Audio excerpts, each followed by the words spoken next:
Have you ever wondered what secrets lurk within the walls of an abandoned asylum? In the heart of Louisville lies Waverly Hills, a place shrouded in mystery and haunted by the whispers of its tormented past. They say the air is thick with dread, and shadows move with a sinister intent. What if I told you that this isn't just another ghost story, but a chilling account rooted in the macabre history of one of America's most haunted places? Join me as we unravel the eerie secrets of Waverly Hills, where the supernatural intertwines with reality, and the line between the living and the dead blurs into a haunting nightmare. Are you ready to confront the specters of the past and uncover the malevolent curse that still plagues this forsaken asylum? The air was thick with an eerie chill as I stepped into the abandoned halls of Waverly Hills. My flashlight flickered, casting ominous shadows on the crumbling walls. I could almost hear the whispers of the past echoing through the desolate corridors.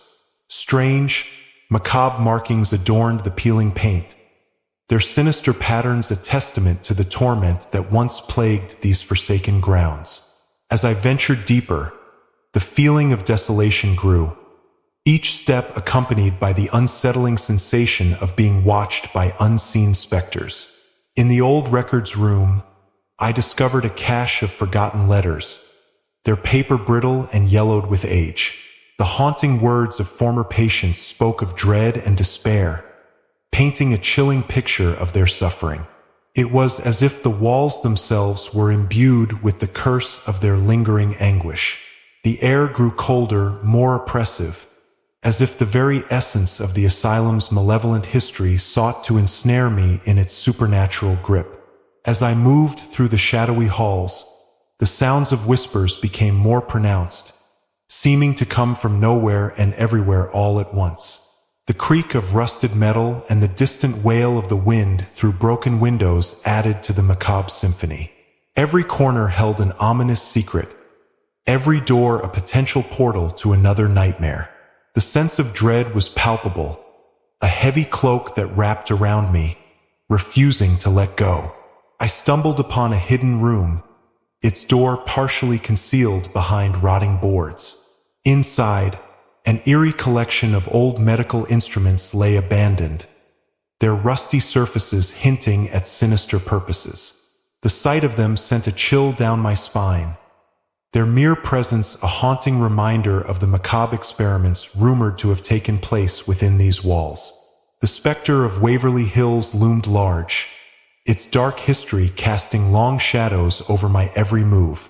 My flashlight flickered again, casting a fleeting light on an old photograph pinned to the wall. The image was of a young nurse, her face twisted in an expression of terror. It was as if she had seen something so horrifying, so unspeakable, that it had left an indelible mark on her very soul. The sinister aura of the asylum seemed to seep into the photograph, making it almost come alive with the haunting echoes of the past. As I delved deeper into the history of Waverly Hills, a disturbing pattern began to emerge. The asylum wasn't just a place of suffering. It was a site of sinister experiments that went far beyond the macabre treatments of the era. Hidden in the depths of old medical records and eyewitness accounts were tales of unexplained disappearances and deaths that defied logical explanation. These events, shrouded in secrecy, hinted at something far more malevolent lurking within the walls. The more I uncovered, the more convinced I became that the asylum was cursed. Former patients spoke of shadowy figures that haunted the halls, apparitions that brought with them an overwhelming sense of dread. These spectral beings were not merely the byproduct of a haunted imagination, but seemed to be manifestations of the supernatural torment inflicted upon the inmates. The evidence pointed to a chilling conclusion. Waverly Hills was a nexus of malevolent forces. My research led me to old newspaper clippings and forgotten journals that painted a picture of a place where the line between life and death was blurred. Reports of unnatural phenomena, such as eerie lights flickering in the windows at night and disembodied voices echoing through the corridors, added weight to my theory. The haunting presence of the asylum was more than just a local legend. It was a living nightmare that continued to torment those who dared to enter. I discovered accounts of former staff who had experienced inexplicable events, their testimonies laced with fear and confusion. One nurse recounted being followed by a shadowy figure, its presence so malevolent that she had fled the asylum, never to return.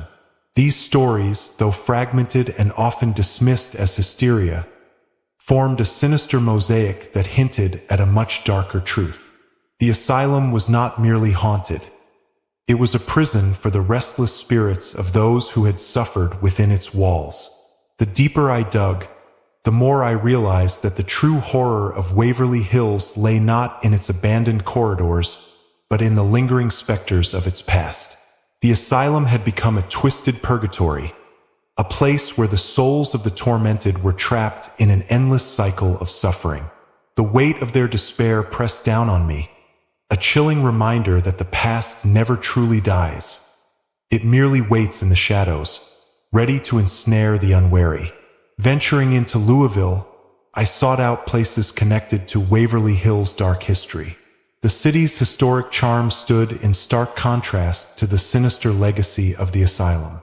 I visited the old courthouse, its grand facade hiding decades of secrets and unsolved mysteries related to the institution. The archives there were a treasure trove of forgotten records, each document a piece of the haunting puzzle I was trying to solve. I met with former employees of the asylum, their faces etched with the weight of their experiences. One elderly man, a former janitor, recounted tales of eerie encounters in the dead of night, shadows that moved with a life of their own and whispers that seemed to come from the walls themselves. His stories were laced with fear and regret, a chilling reminder of the malevolent force that had permeated every corner of Waverly Hills. Exploring the abandoned areas of Louisville associated with the asylum, I came across an old, decaying house rumored to have been used by staff members. The house, much like the asylum, was a place of desolation and dread. Its walls seemed to pulse with the residual energy of past horrors, and the air was thick with the sense of something sinister lurking just out of sight. It was as if the very fabric of the place had absorbed the suffering of those connected to Waverly Hills. The more I uncovered, the more I realized that the city itself was haunted by the specter of the asylum. Local legends spoke of an underground network of tunnels that once connected various parts of Louisville to Waverly Hills, used to transport patients and supplies in secrecy. These tunnels, now sealed and forgotten, were said to be home to restless spirits, their eerie presence felt by anyone who ventured too close. In my conversations with locals, a picture emerged of a community living in the shadow of the asylum's dark past. The stories of supernatural occurrences and chilling encounters were woven into the very fabric of Louisville's history. The city, with all its beauty and charm, could not escape the malevolent legacy of Waverly Hills. It was a place where the past and present coexisted in a delicate, haunting balance. My investigation hit a series of unexpected obstacles. Crucial documents that could have shed light on the sinister events at Waverly Hills were missing or falsified. It was as if someone or something was determined to keep the truth hidden. The deeper I probed, the more resistance I faced, not just from the asylum's dark history, but from those who still feared its malevolent influence. Witnesses who had initially agreed to speak with me began to disappear, their phones disconnected, their homes abandoned. It was as if they had been swallowed by the very darkness they sought to expose. My colleagues, once supportive, started to doubt my findings, suggesting that I was being manipulated by the eerie legends surrounding Waverly Hills. Their skepticism only fueled my determination to uncover the truth. I encountered strange phenomena that defied explanation. My electronic equipment malfunctioned near the asylum, batteries drained inexplicably, and recordings were marred by static and whispers. These occurrences, far from being mere technical glitches, felt like deliberate attempts by some malevolent force to thwart my progress. The sense of dread that accompanied these events was all-consuming, a chilling reminder of the supernatural torment that pervaded Waverly Hills. Despite the setbacks, I pressed on, driven by a need to uncover the dark secrets of the asylum. Each revelation, no matter how small, brought me closer to understanding the true horror that had taken place. The resistance I faced only made the puzzle more sinister, each piece adding to the macabre tapestry of Waverly Hills history. It was clear that the asylum's curse extended far beyond its crumbling walls, reaching out to ensnare anyone who dared to uncover its secrets. The obstacles I faced were a testament to the enduring power of Waverly Hills' malevolent legacy. The asylum was more than just a haunted building. It was a living entity, its very essence infused with the suffering and torment of its past. Every step I took brought me closer to the heart of its darkness, and the cost of uncovering the truth became increasingly high. Yet, I could not turn back, driven by a need to confront the horrors that had haunted Waverly Hills for so long. The psychological toll of my investigation began to take its toll. Nightmares plagued my sleep, vivid and horrifying visions of the asylum's tormented past. I saw shadowy figures lurking in the corners of my dreams, their sinister whispers echoing in my mind long after I woke. The line between reality and nightmare blurred, leaving me in a constant state of dread and paranoia. During the day, I felt an overwhelming sense of being watched. The sensation was so strong that I often found myself looking over my shoulder, expecting to see an apparition from Waverly Hills standing behind me. The dread was palpable, a chilling reminder of the malevolent forces that I was dealing with. It was as if the very air around me had been tainted by the asylum's dark history, seeping into my psyche. My paranoia grew with each passing day. I began to see shadows moving in the periphery of my vision, hear whispers in the silence of my home. The sense of being hunted by the specters of Waverly Hills was overwhelming, a constant, malevolent presence that haunted my every waking moment. The isolation I felt was crushing, as if the curse of the asylum had extended its reach to ensnare me completely. The investigation consumed my thoughts, leaving little room for anything else. I became withdrawn, my interactions with others strained by the weight of what I had uncovered. The eerie, chilling atmosphere of Waverly Hills seemed to follow me everywhere, casting a sinister shadow over my life. The torment of the asylum's past was no longer confined to its walls. It had become a part of my reality, a macabre specter that refused to let go. The psychological strain was unbearable. I began to question my sanity, wondering if the malevolent forces of Waverly Hills had succeeded in breaking me. The once clear goal of uncovering the truth became obscured by a haze of fear and despair. Yet, despite the torment, I could not abandon the investigation. The specters of the asylum had ensnared me, and I knew that only by confronting the horror head-on could I hope to escape their chilling grip. The night of the final confrontation was fraught with an ominous tension. Armed with my research and a desperate resolve, I returned to Waverly Hills, determined to face whatever malevolent force haunted its halls. The asylum seemed to pulse with a sinister energy, its shadows darker, its whispers louder. I knew that the moment of truth was at hand, and the dread that filled me was almost unbearable. As I navigated the dark, labyrinthine corridors, the temperature plummeted, and the air grew thick with a supernatural chill.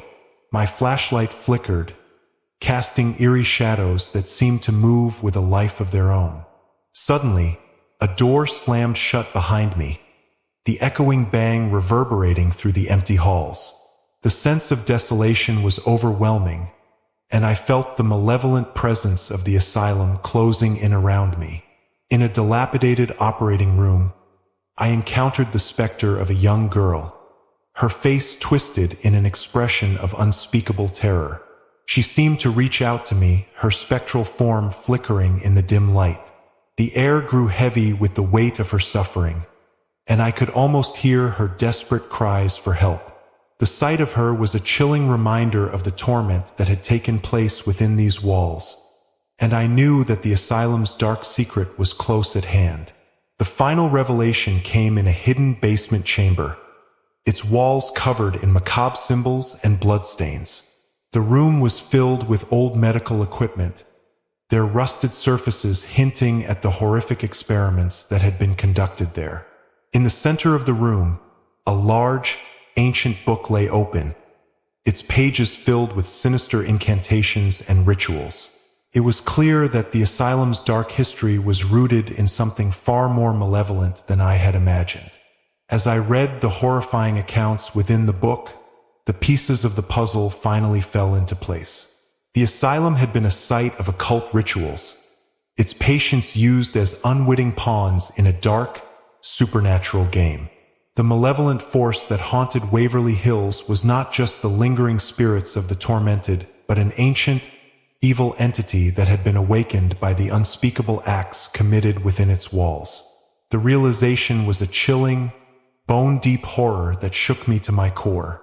The final, shocking truth left me reeling.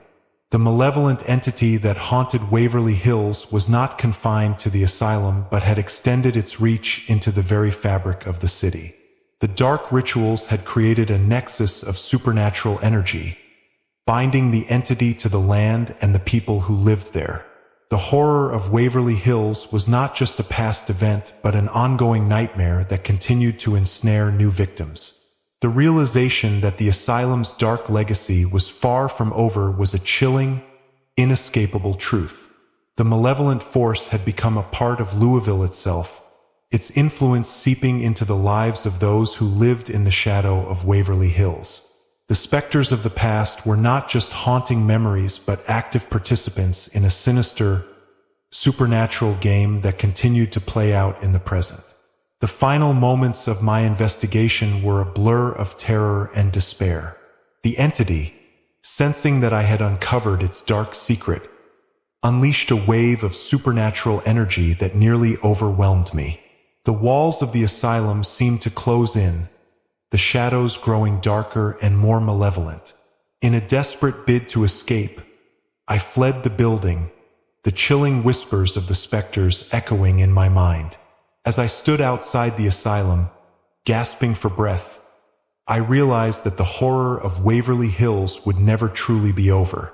The malevolent entity that haunted its halls was a part of the very fabric of the land, a dark, supernatural force that would continue to ensnare new victims. The realization was a chilling, bone-deep horror that left me shaken to my core. The specters of Waverly Hills were not just the remnants of a dark past, but an ongoing nightmare that would never end.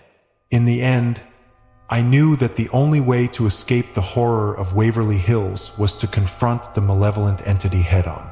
Armed with the knowledge of its dark history, I vowed to continue my investigation, determined to find a way to break the curse that had ensnared so many.